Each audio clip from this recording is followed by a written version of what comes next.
जय हिंद दोस्तों। हमारे पास कक्षा 10वीं का एक महत्वपूर्ण प्रश्न है जो कि अधिकतर आपको बोर्ड एग्जाम में पूछा जाता है। यहाँ आपको दिया हुआ है, सिद्ध कीजिए कि √3 एक अपरिमेय संख्या है। तो आपको क्या करना है, इसके विपरीत मानना है इसको सिद्ध करने के लिए कि √3 एक परिमेय संख्या है। तो हम लिखते हैं, माना √3 एक परिमेय संख्या है। हमने इसको क्या मान लिया है? परिमेय संख्या मान लिया है। अब ये परिमेय संख्या है तो ये p/q के रूप का होगा। तो यहाँ हमको लिखना है √3 जो होगा वो आपका किसके रूप का होगा? p/q के रूप का, क्योंकि परिमेय संख्या p/q की रूप की होती है। और जहाँ पे q क्या होता है, मतलब जो हर वाली संख्या है वो 0 नहीं होना चाहिए। तो हम लिखते हैं q बराबर नहीं होना चाहिए 0 के, और यहाँ p और q आपके पूर्णांक होते हैं। तो हम लिखते हैं, जहाँ p, q पूर्णांक है और पूर्णांक के अलावा यहाँ आपको p के अंक कोई संख्या नहीं है तो क्या होगी? 1 होगी। इसी प्रकार q के अंक कोई संख्या नहीं है तो क्या होगी? 1 होगी। तो यहाँ p और q पूर्णांक है तथा इनका 1 के अतिरिक्त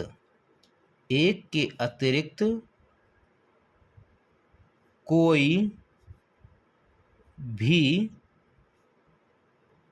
उभयनिष्ठ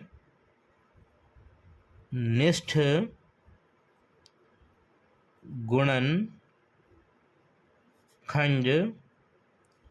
नहीं है।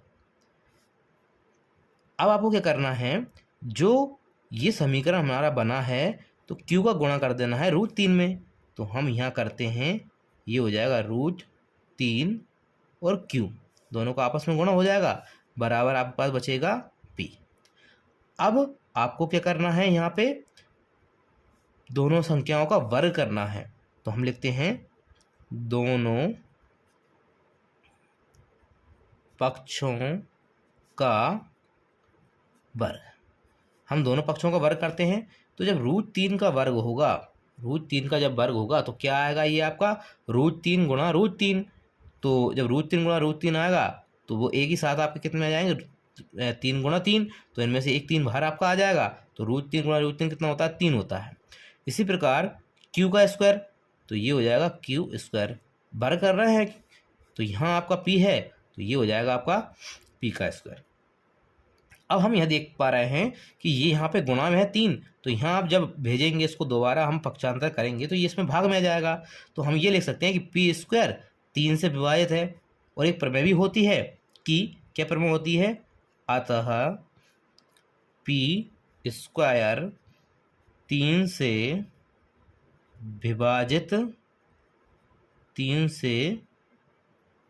विभाजित है। तो अकेला p मीन्स अगर यहाँ आपका 3 गुणा 3 होता और वो 3 से विभाजित होता, तो अकेला अगर 3 होता तो वो भी किससे विभाजित होता? 3 से विभाजित होता। तो वही आपको लिखना है, p² 3 से विभाजित है तो p भी 3 से विभाजित होगा। यहाँ आपको इसको समीकरण नंबर 1 दे देना है, इसको समीकरण नंबर 2 दे देना है। अब आपने p के लिए तो ये प्रूफ कर दिया, अब आपको q के लिए करना है। तो इसके लिए आपको समीकरण नंबर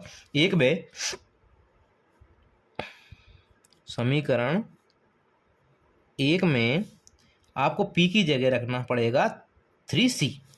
समीकरण 1 में p बराबर 3c रखने पर, अब इसको रखने पर आपको क्या लाभ होगा? तो यहाँ हम लिखते हैं 3q² बराबर, अब हम p की जगह जब हम लिखते हैं 3c तो यहाँ वर्ग लिखा हुआ है, तो वर्ग जब हम करेंगे 3 का कितना आ जाएगा? ये आ जाएगा 9। और c आएगा तो c का भी वर्ग होगा, 3 का भी वर्ग होगा, c का भी वर्ग होगा, तो ये आपका क्या आ जाएगा? सी स्क्वायर। यहाँ हम 3 से 9 को काटेंगे, कितना आ गया, 3 आ गया। तो यहाँ आपको जो समीकरण बनता है क्यू स्क्वायर बराबर 3c²। अब ये 3c² क्या है, गुणा में है, तो 3 अगर यहाँ जाएगा तो भाग में जाएगा, तो हम क्या लिखेंगे, क्यू स्क्वायर 3 से विभाजित है। तो आप लिखते हैं अतः क्यू स्क्वायर 3 से विभाजित है, तो जो अकेला क्यू है वह भी 3 से विभाजित होगा। अब इससे आपको क्या मिला है, यहाँ पे आपको P और Q के एक और ओवेनिस्ट गुणनखंड 3 प्राप्त हो चुका है। तो हम लिखते हैं अतः हमें P, Q के एक और ओवेनिस्ट गुणनखंड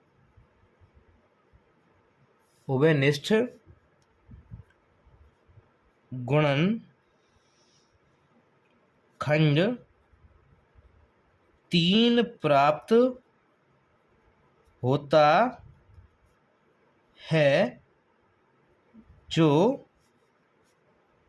हमारी परिकल्पना के विपरीत है। हमारी परिकल्पना के विपरीत है। क्या परिकल्पना की थी हमारे कि कोई भी ओवेनिस्ट गुणनखंड नहीं है एक के अतिरिक्त, तो लेकिन यहाँ आपको 3 प्राप्त होता है। अब जो 3 प्राप्त होता है इससे हमारी विपरीत आता है, तो हम ये लिख सकते हैं कि ये हमारी गलत परिकल्पना क्या आई है, √3 एक परिमेय संख्या के कारण आई है। तो हम लिख सकते हैं अतः जो √3 है वह एक अपरिमेय संख्या है। तो इस प्रकार आप ये प्रूफ कर सकते हैं कि √3 एक अपरिमेय संख्या किस प्रकार है।